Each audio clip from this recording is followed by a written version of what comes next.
The streets of Manila glowed with scattered lights as the sun disappeared beyond the bay.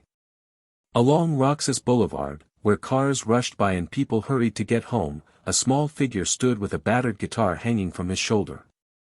His name was Rafael, just 13 years old, yet already carrying the weight of survival on his fragile back. His guitar had only 4 strings left, worn thin from countless nights of playing. Still, he cradled it as if it were a treasure, the only friend that never left his side. Barefoot, with clothes faded from time, Rafael began to sing. His voice, though young, carried a haunting depth that turned heads. It wasn't the polished voice of a star, but the raw, aching sound of a boy who had lived through hunger and struggle. Each note seemed to rise above the traffic noise, pulling the hearts of strangers closer. Some stopped and listened. Some wiped tears quietly, and others dropped coins into his small tin can. For Rafael, every peso meant food on the table, water to drink, and medicine. When his mother's cough got worse, behind his shy smile was a longing for more than just survival. He dreamed of singing on a real stage where people clapped not just out of sympathy but out of genuine admiration. Yet he knew dreams were costly and life in Tand was already a fight. Still in that moment, standing under flickering street lamps, Rafael gave his all to the song. The city didn't know his name, but his voice echoed through the night, carrying both sorrow and hope. For him, singing wasn't just music. It was life. The only way he could hold on, and the only way he believed the world might one day see him. In a cramped corner of T, Rafael pushed open the thin wooden door of his home. The space was no bigger than a small room, its walls patched with old cardboard and rusty tin sheets. A single light bulb dangled above, flickering as if it too struggled to survive. His mother sat on the floor, her hands rough and tired from another long day of selling fruit in Divisoria. She looked up and smiled, though her face showed exhaustion that no child should ever have to witness. Rafael placed the few coins he had earned that night into her hand. They weren't much, but enough to buy rice and maybe some dried fish. His mother pulled him close, wrapping her arms around him as though he were still a little boy. "You did well, Anak," she whispered, her voice soft but heavy with emotion. In her embrace, Rafael felt both safe and guilty. Safe because her arms were his refuge. Guilty because he knew it should be her protecting him, not the other way around. Yet life in Tand left them with no choice. He had to sing so they could both eat. The small room carried the smell of kerosene from their lamp and the faint sweetness of the leftover bananas his mother hadn't sold. Their bed was a thin mat rolled out on the floor. Rafael glanced at it, wondering if tomorrow would be better or if tomorrow meant the same hunger. His mother coughed softly, covering her mouth, trying to hide her weakness. Rafael noticed and his heart tightened.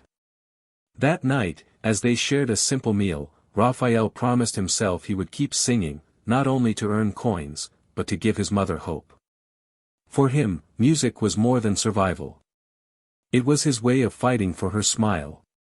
The day of the audition in Cebu's city was unlike anything Rafael had ever experienced. From the moment he stepped off the ferry, the air felt different, thicker with excitement, heavier with the weight of his dream. Around him, the city buzzed with colorful jeepneys, busy markets, and people rushing about. Yet Rafael's world was narrowed to one thing, the guitar in his hands and the stage that awaited him. The charity group that discovered him in Manila had paid for his trip.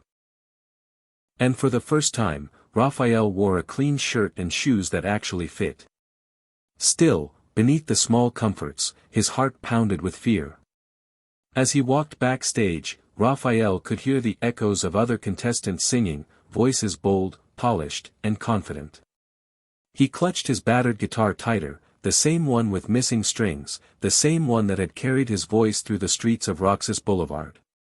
His palms grew sweaty, his throat dry. When his name was called, he stepped out onto the stage, the bright lights blinding him for a moment. The audience looked massive compared to the handful of strangers he used to sing for on the sidewalk. Rows upon rows of faces stared back at him waiting. His knees trembled, but he forced himself forward, his eyes searching the crowd until he found one smiling child. That tiny bit of warmth gave him strength. He introduced himself softly, his voice almost trembling, then adjusted his guitar. The first strum echoed through the hall. It was imperfect, but it was his sound.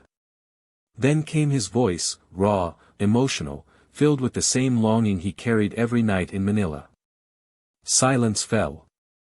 People leaned forward, drawn into the story he poured into every lyric. For the first time, Rafael wasn't singing for coins. He was singing for a dream. The hall was completely still when Rafael finished his last note. For a moment, he thought he had failed.